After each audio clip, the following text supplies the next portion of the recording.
except when they did like all logistics, and I was like, no, it does not for happen. Hi, I'm Tim, and I sing in the band Ensign. Hello, Tim. Good morning/afternoon. So, it's mid-afternoon over here.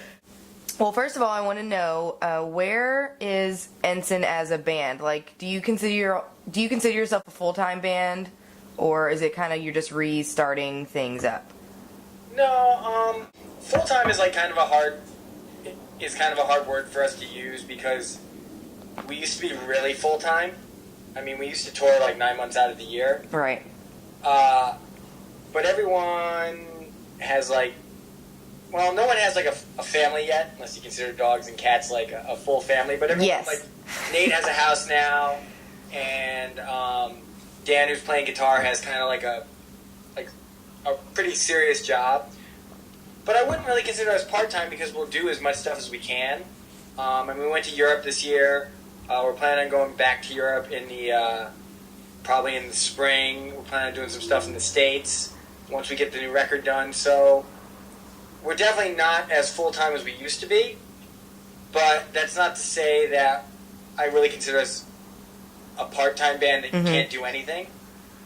It's kind of hard because we used to be really active, and we're definitely much less active than we used to. Right, so like comparatively you're not, but you still feel like you're more than just like some side thing you do sometimes. Yeah, totally. I mean, I feel like if the opportunities present themselves, we'll go out and do stuff. Right. It's just we can't go out for like 9 months anymore just because we can't be away from home for quite that long. Right. And I don't really want to be away from home for like 9 months anymore. All right, I think there's like a period in your life where that's okay, and then it becomes not okay. Yeah, eventually. I mean, there was a time when I really liked being away for that much, but it got to the point where I also work for Rancid. I guitar tech for Rancid, so it's kind of like between doing Ensign stuff and going with Rancid, it was just like home for like a week at a time. Yeah. And that's fun for a while, and then you kind of just like, man, I'd like to be home just a little bit longer. Yeah. You just feel like you're in transit every given moment of your life. That's true. Yeah, I know a couple people who are like in bands, and then their other job is teching. It's like totally. That's the thing you fall into because it's what you know. Yeah. Or you get in with other touring people and some bigger bands, and then you just wind up, spending all of your time on the road. Right. You've always played a thin line between hardcore and punk. Do you feel like you appeal to one genre of fans more than the other? Like, do you feel like... Because I kind of always thought of you as more of a hardcore band. Yeah. But if you really listen, it's like, it's almost just as punk as hardcore. Yeah, totally. I mean, I feel like the thing that we run into as a band is, because we're older guys, we're definitely influenced by punk rock stuff. I mean, I was into punk before I was into hardcore because, to be honest, I'm old enough that there wasn't really much hardcore. Right. It was like bands like Suicidal and stuff like that were still strictly kind of like crossing over from the punk rock scene. And that's like music that we love, Nate and I. And so that's always going to be a huge influence in our music. But we're definitely guys coming from the hardcore scene. That's kind of where we like grew up. That's where I feel I most associate myself with being a member of the hardcore community. But the thing was, because we like to kind of like ride that middle line of like writing like songs that are like, if you heard them, they might sound, depending on where you're coming from, you could pick out the punk elements or you could pick out the hardcore elements. So sometimes we weren't hardcore enough for the hardcore kids. Right. And sometimes we weren't punk enough for the punk kids. But where it did help us is it helped us when we went on tour with bands like Good Riddance and Suicide Machines and Anti-Flag, because we could play to that audience like no problem, because we could relate to them. But then we could turn around and go on tour with Hatebreed and Sick of It All, and that was like, we were home on those tours because it was like just total hardcore shows. Yeah. So I feel like we've always been like right up the middle, although like my heart now lies in like, I mean, I really love like Tough Guy, like I really love good mosh parts, and it's weird, but I really love like. So there's nothing better than when Nate comes to me with like a really good dance part and stuff. So that part like really resonates with me at this point. Yeah. Are there any bands that you will still get in the pit for? Yeah, well, Sick of It All. Mm-hmm. You know, it's not. It's more like it could be any band if I'm at the show and like the mood hits me. Right. I mean, if a Veil from Richmond got back together, like, Oh yeah. I would dance. It wouldn't even be a question. But I mean, I've seen 7 Seconds a couple times lately, and they've kind of like inspired me to dance. Madball inspires me to dance. The Super Bowl, when they did the Black and Blue Bowl in the city in New York this year, like any one of those bands, like Sick of It All, Gorilla Biscuits, Terror, like all those bands, it just has to be. I really like to stage dive. I've always been more of a stage diver than I kind of, because it used to be when I would dance, inevitably I'd lose my temper. I'm a little bit It happened. intense.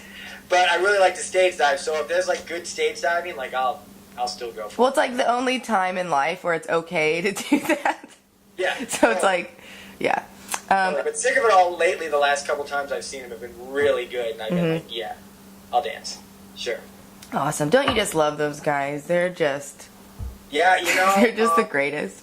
They're on top of their game so much right now, it's insane. Like, where most bands would be that far into their careers, you'd watch them and you'd be like, wow, they're really going through the motions. Yeah. Like, the last couple times I've seen them, they've been like so good. And that's another band I used to work for, and I saw them like through like Scratch the Surface years where I thought they were the best band in the world, and I feel like they're playing that good right now. You guys have done a few cover shows before, like you did a Gorilla Biscuits, Descendants. Do you plan on doing something like that again, or is that like you already did that? We might. That usually happens around Halloween around here. There used to be a bunch of kids. A guy Brian, who's now in this really good band from around here called the Nightbirds. They used to book Halloween shows, cover shows. So that was kind of the inspiration to do that. I got to tell you, we realized early on that doing a cover show is like the most difficult thing in the world. Really? You practice like. You gotta understand about being in a band with Nate. Like, Nate is a perfectionist. Like, I'm far from a perfectionist. I like it to sound really good, but Nate is like a perfectionist. So if we take on Gorilla Biscuits, like, we really take on Gorilla Biscuits. We practice for like a month straight, getting the songs like perfect. So you're trying to make it sound exactly like them, or do you ever try to just twist it a little bit? Well, no, we're just trying to make it sound good. Okay. You know, it's always going to sound like, I mean, especially when we did Descendants. It was gonna sound like covering Descendants because I can't sing and Milo can.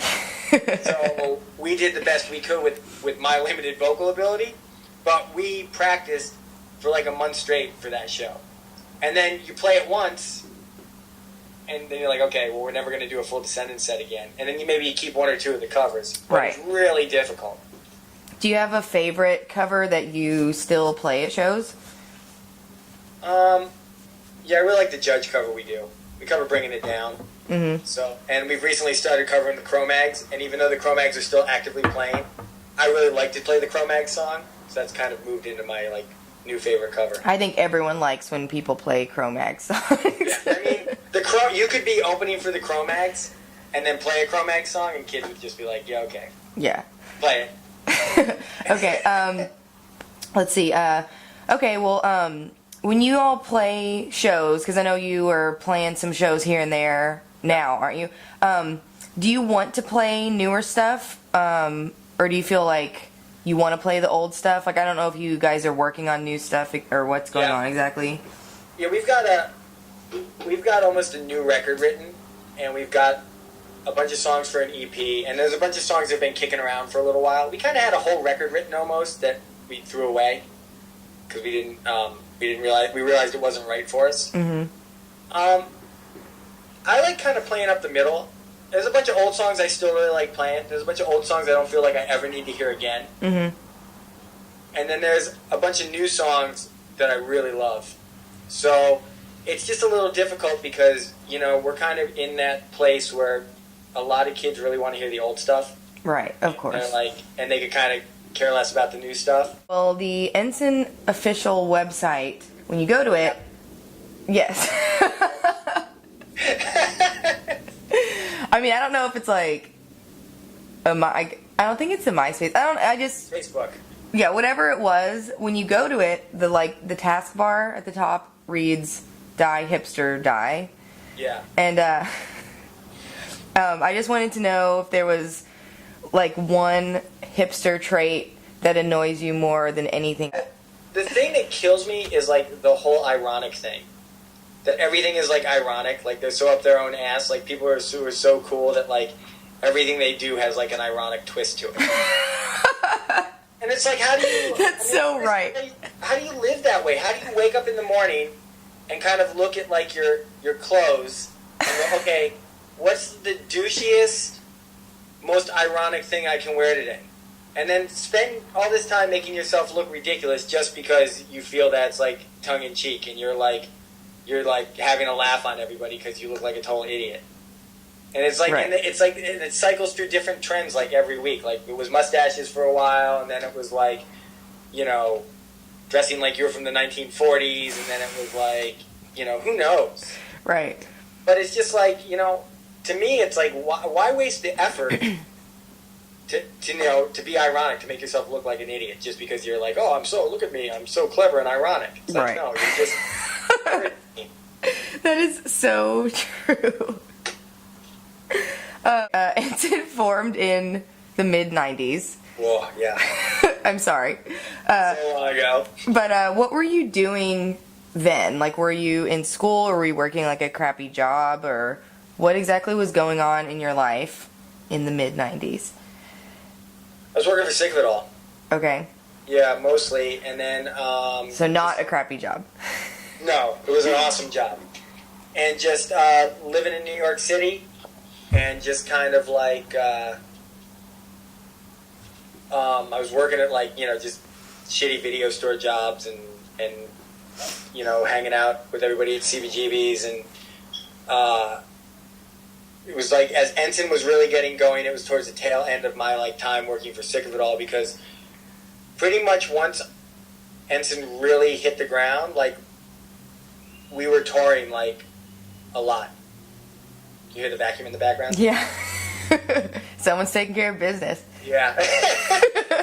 We have 2 cats in the house, so there's a constant like vacuuming and a fuzz up. But yeah, so yeah, that was kind of like what I was doing. So I went right from Sick of It All, and then still was Sick of It All for a little while, and then Ensign like kind of full time, and just kind of working when I was home, because I worked at Equal Vision for a while, the record label. Okay. I worked Blackout, the record label, for a while, and I worked at Go Kart Records, and that was all during like that kind of like transitional period. Ask about Frank and Peanut because I've met both of them before when they were touring with Hipsters?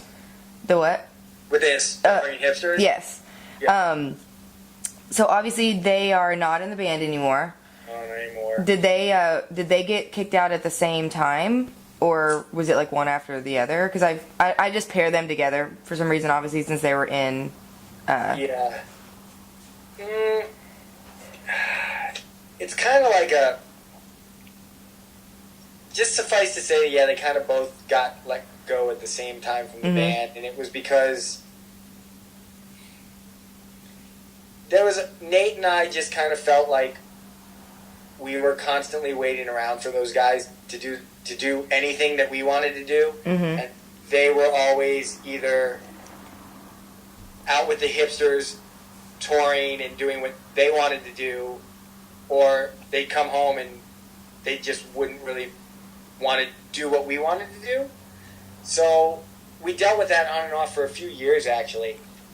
It was kind of heartbreaking because I kind of felt like I always thought they would come around, because I really liked playing with Frank and Peanut, like, you know, and I really was like, I felt like Ensign was really a strong band with those guys in it, and I had always kind of hoped that they would come around and we'd be able to like be way more, because we were never able to be as active as Nate and I wanted to be, right, with Peanut and Frank in the band. And it was a bummer because I thought we sounded really good with them, and then we just got to a point like right before Europe this year where we were just like, look, you know, it's not working out. Were you I'm sorry, hold on. Okay.